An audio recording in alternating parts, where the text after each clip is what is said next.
Hey, what's up, everybody? Welcome back to another episode of Lessons with Dad. Have you ever wondered what is wrong with public education and why, in the hundreds years we've been doing it, education has stayed the same and really hasn't changed based on the changes of how society is? Well, that is what I'm going to talk about and jump into today. So please hang out, like and subscribe, tell a friend, colleague, neighbor, anybody who may want to listen to this, and let's get into it.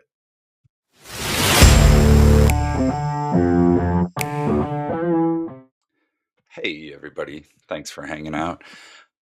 So, I'm trying this video vlog stuff. So, if you want to check it out, to watch the video, you can go to YouTube on Lessons with Dad, or it's still going to be the same content, kind of talking and stuff. Listen to the podcast wherever you get your information, Spotify, Apple Podcasts, wherever you get it. Um, but I figure I'm trying with my Wisco Card Kid stuff of trying to be a little more present on social media. So I figure if I'm going to do it for that, might as well put it out there and do it for Lessons with Dad too. So, all right, we last week finally wrapped up our Wisconsin Forward State testing for all fourth graders, all 10 of them. So kids are pretty excited. I'm excited. We can hopefully this last like 6, 7 weeks get back on a normal schedule and get some stuff done, taken care of, and things. Just wrapping up the weekly recap. My son had a basketball tournament, and that went pretty well. There was, man, sixth grade basketball that just heads weren't in it, made some careless, silly mistakes and things. And but overall, but again, I should do a one, probably do a podcast just on AAU sports and basketball, the prices they charge to get into those things. And man, but it's all about the kids, right? Everything we do is always about the kids. What's best for kids, even though I could go on for that, but whatever.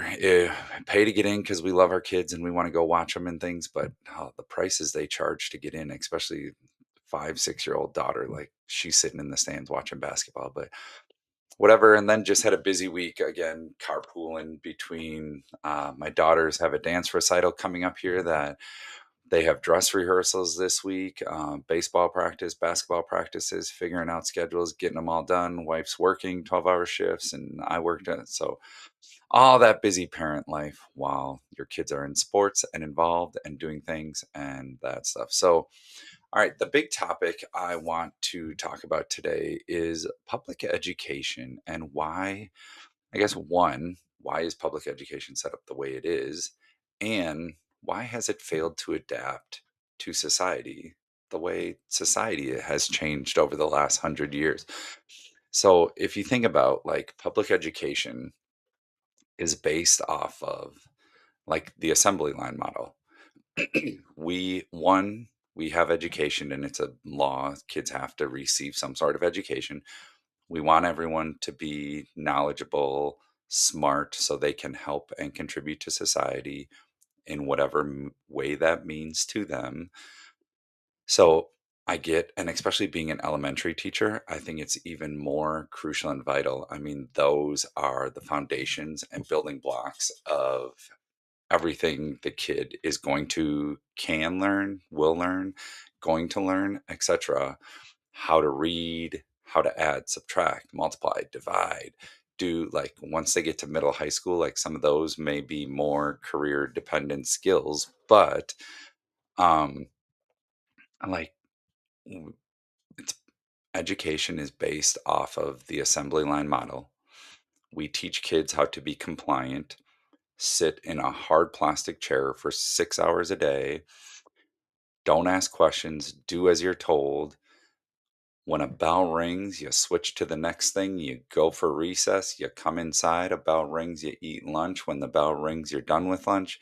When the bell, and it's all based off of whistles and bells, just like factory workers. So, really, in essence, education is kind of teaching them just how to be good, obedient, compliant workers.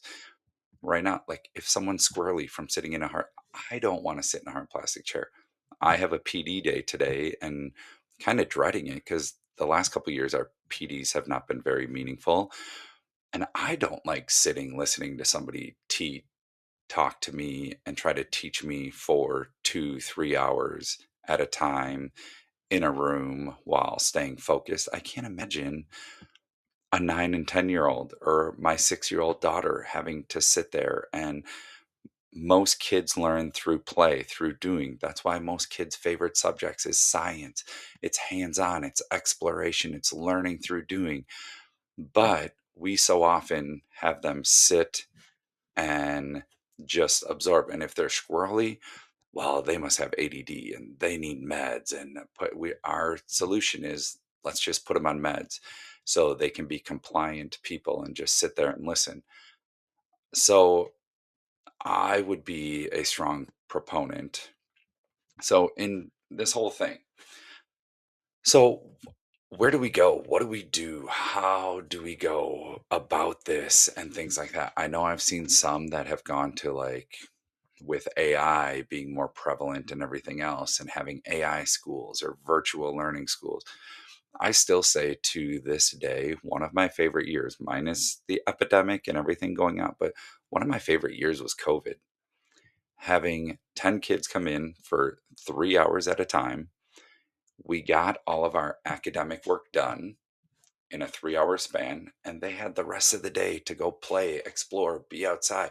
There was some homework they had to do, but we were able to get the academic stuff done in 3 hours, and they had the rest of the day to go be a kid or go explore and do things that mattered. Where instead of keeping them inside in a building, sitting in a chair for 6 hours. Um, so, some of the things that like I just thought is having shorter days or even switching like that, having a morning and an afternoon group where you can have smaller groups.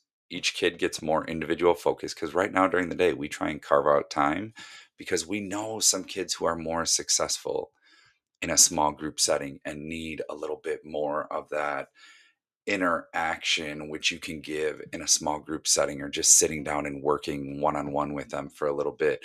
So, and if you were able to have groups come in at different times, or you maybe go do the academic stuff in the morning. If kids need help, we're there to help tutor, support, do what we need to in the afternoon for them, or something along the lines of that. Teacher hours wouldn't change, but I think how we incorporate and like I don't think education should be a one size fits all.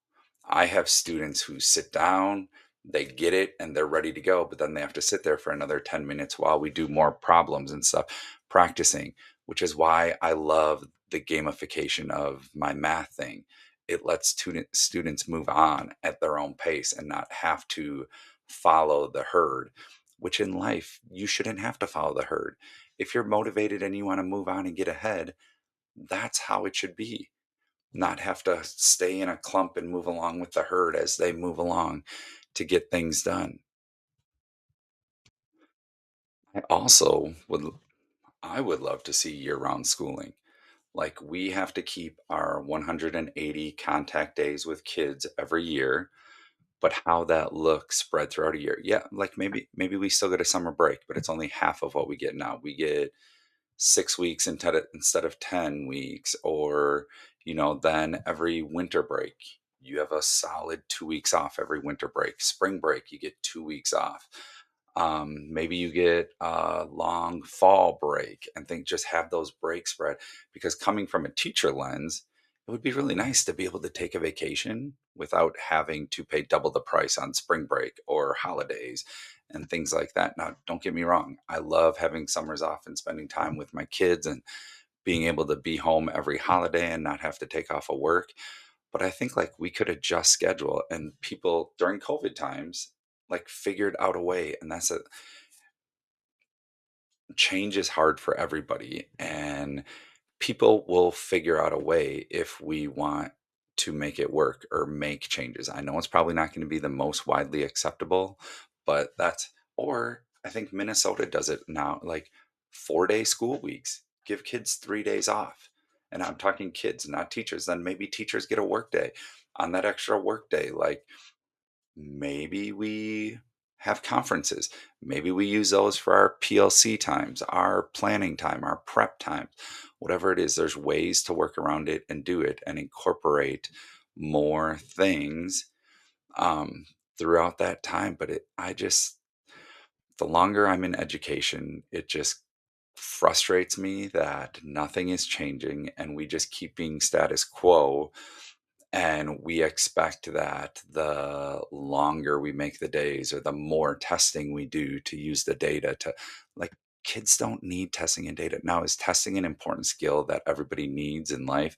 Yeah, they're going to need to know how to take tests because unfortunately that's society and the world we live in. But is it important for a fourth grader to take all these? We had 10 forward exams. We had to do Ames Web, Delta, Star. Like, they had probably 20 tests in the last month.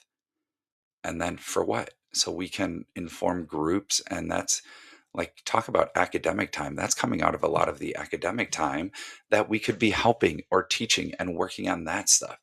So I just, as an educator, feel I went in thinking, you're young, you have all this energy, you're really going to make a difference, and you want to make a difference in everyone's life. And it's just the more you try, the more pushback you get. And it's the kids that are at the heart of it. And education is one of those hard subjects because everybody's done education because we all have to. So everybody thinks they're an expert and knows things on education. And the sad thing is the people who make all of the decisions for education are the same people who are not in the buildings, are not with the children every day, who are up at the district office or are up at the state capitol making state decisions for the education system, which they should come spend some time in a classroom and see what is actually happening before they make laws and rules on how it affects the public education system. So, those are just some of my thoughts. And I've been teaching, this is my 17th year. And I think every year get a little more frustrated with the lack of changes. And we expect different results.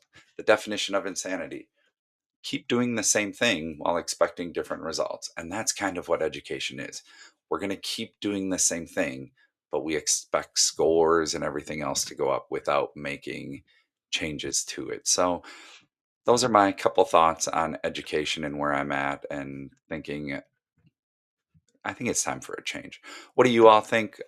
Leave some comments on your thoughts on it. Don't forget, please like and subscribe. Tell anybody who might be interested. Um, and thanks for joining us on this episode of Lessons with Dad, where we're always surviving the chaos while collecting wisdom. All right, until next week, everyone, thank you and make it a great week.